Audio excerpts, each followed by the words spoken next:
Ano ang pagkakaiba ng pagiging empleyado at pagiging negosyante? Siyempre, kapag empleyado ka, may boss ka. Hindi mo hawak ang oras mo. Magta-time card ka, alas 10, tapos check out ka or mag-off ka ng 6, minsan 8 p.m. Buong oras dun sa opisina, nasa trabaho, hindi mo nakakasama yung pamilya mo. Pagod mo, yung sahod mo, malungkot na malungkot ka dahil hindi worth dun sa pagod mo. At ang sipag-sipag mo, ganun pa rin. Naka-fix lang siya. Kumbaga, hindi dun tataas yung sahod or yung sikap mo, walang kapupuntahan. Right. Naka-fix lang siya. Pagiging negosyante. Siyempre, kapag negosyante ka, ganun kataas ang level ng effort mo, ganun din kataas yung makukuha mo. Ibig sabihin, kapag ka-empleyado ka, kung magkano yung fix na natatanggap mo, yun na yun. Yes.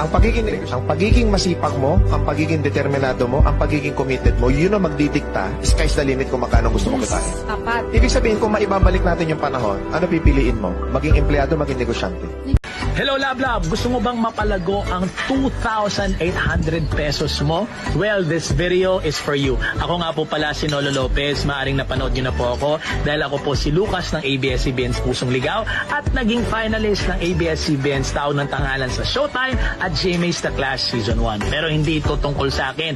Tungkol to sa pangarap mo at kung paano natin ito makakamit this year through 2,800 pesos investment. Walang hype. Fully paid. Fully paid. Grabe, guys.